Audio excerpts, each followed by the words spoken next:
अवजड वाहन गुजरातकडे नेण्यासाठी मुंबई अहमदाबाद राष्ट्रीय महामार्गावर उभारलेला पादचारी पुलाचं राष्ट्रीय महामार्ग प्राधिकरणाने तोडला.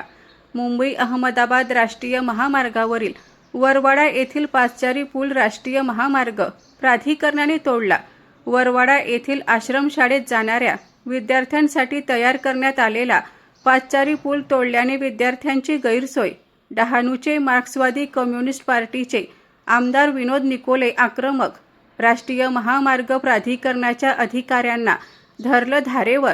महामार्ग क्रॉस करताना विद्यार्थ्यांचा अपघात घडल्यास राष्ट्रीय महामार्ग प्राधिकरणाला जबाबदार ठरणार असल्याचा निकोले यांचा इशारा.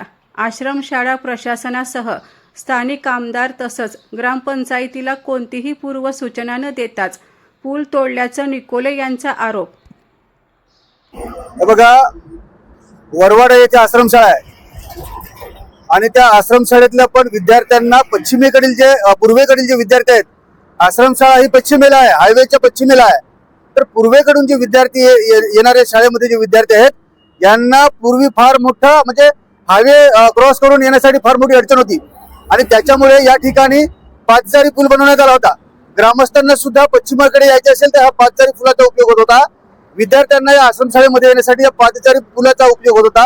परंतु ह्या NHA वाल्यांनी त्यांच्या आडमुठे धोरणाने त्यांच्या मगरुरीने हा पूल तोडलेला आहे. कोणालाही न कळवता, नाही या ठिकाणच्या वरवाडा ग्रामपंचायतच्या सरपंचांना किंवा कोणालाही कळवलं नाही, नाही आश्रमशाळेतल्या शिक्षकांना मुख्याध्यापकांना कळवलं नाही आणि इव्हन हा माझ्या मतदारसंघामध्ये वरवाडा हा गाव येतं, मला सुद्धा कळवलेलं नाही. या NHA वाल्यांची एवढी दादागिरी चालली का हा पूल न विचारता तोडायचा म्हणजे हे काय आहे. आणि म्हणून याच्यावर मोठं आंदोलन होईल. 19 तारखेच्या आमच्या पायी मोर्चामध्ये ह्या NHA वाल्याचे अधिकारी आणि हे जे कन्स्ट्रक्शन वाले आहेत यांनी शिष्टमंडळाला येऊन तिथे उत्तर दिलं पाहिजे. किती दिवसात हा पुन्हा पादचारी पूल बनवता, नाही तर येणाऱ्या दिवसामध्ये केवळ या पादचारी पुलामुळे मोठं आंदोलन हे याच ठिकाणी घेतलं जाईल असं मी या भागाचा आमदार म्हणून या ठिकाणी बोलतोय.